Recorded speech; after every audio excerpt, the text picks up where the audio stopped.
Natural connections of the Moon.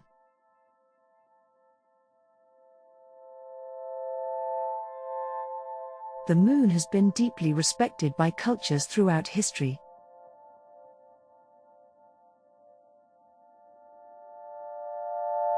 This respect is largely due to the Moon's clear and direct connection to natural cycles, especially its strong influence on the world's seas and oceans.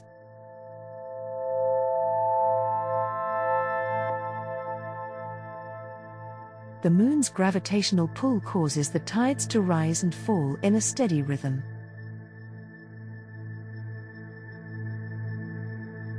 Ancient people observed these tides with fascination, recognizing their importance.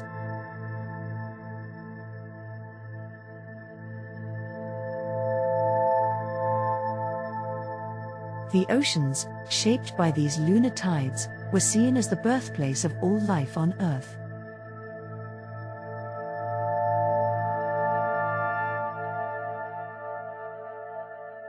The link between the Moon and the tides goes beyond just moving water.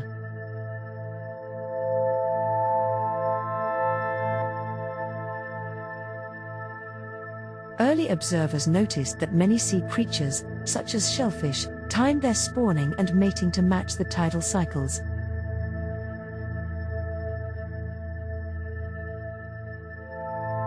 These animals also renewed their shells and scales in sync with the Moon's phases, which helped them grow and stay protected.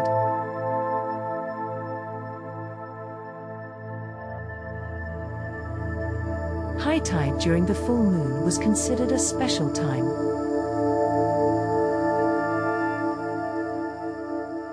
Oysters would open their shells, making them easier to collect.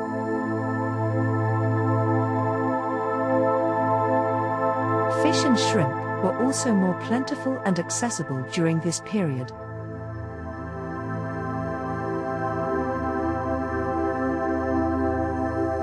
These patterns gave ancient communities reliable opportunities to gather food, strengthening the idea of the Moon as a powerful and helpful force.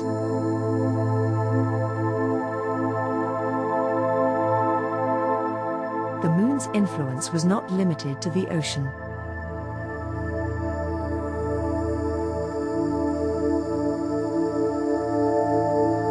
Ancient civilizations also saw that land animals were affected by the lunar cycle.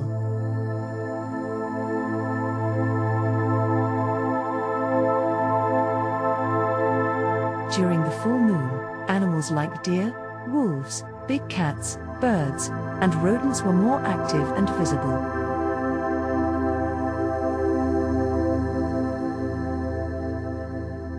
They often changed their behavior, becoming more energetic, aggressive, or focused on mating.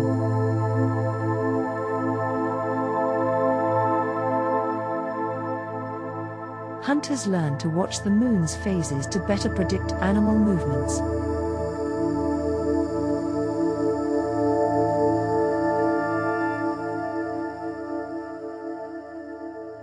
Practical experience revealed even more connections. Hunters found that game animals bled more when the Moon was waxing toward fullness.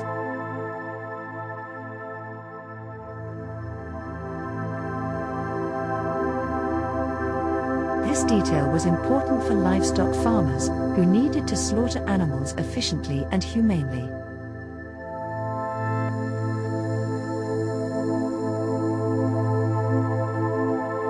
Knowing the best time for this task, based on the Moon's phase, helped farmers improve their results.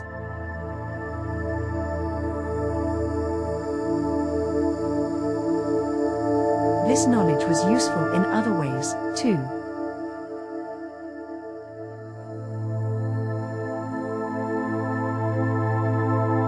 By understanding when animals lost the most blood,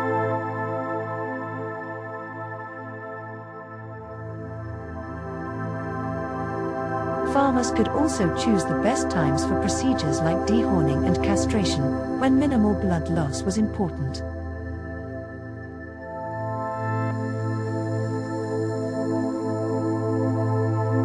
Reducing blood loss helped keep livestock healthy and strong, which was vital for food, work, and the community's well-being.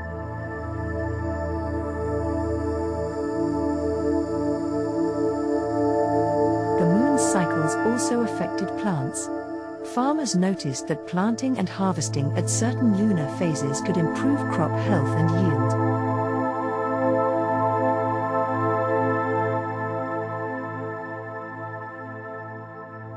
For example, root crops like onions, garlic, and carrots did best when planted from the full to waning moon.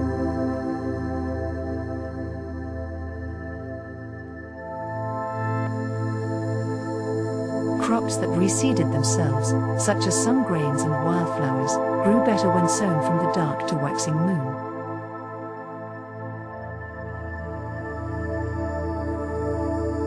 Plants that produced seed pods and berries, like beans and raspberries, gave larger harvests when planted between the waxing and full moon. One of the most important discoveries was that crops rarely thrived when planted during the transition from waning to new moon.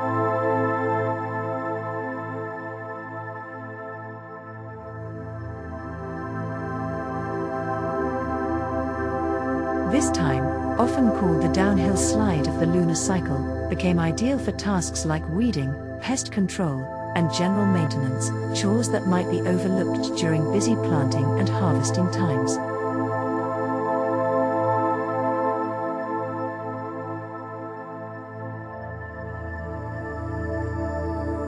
In summary, the moon's cycles have always been closely linked to the rhythms of nature, shaping the behavior of the seas, animals, and plants.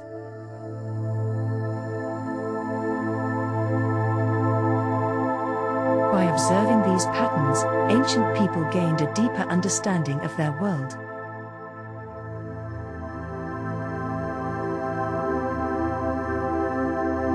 This knowledge laid the groundwork for many practices and traditions that continue to influence witchcraft and nature-based spirituality today.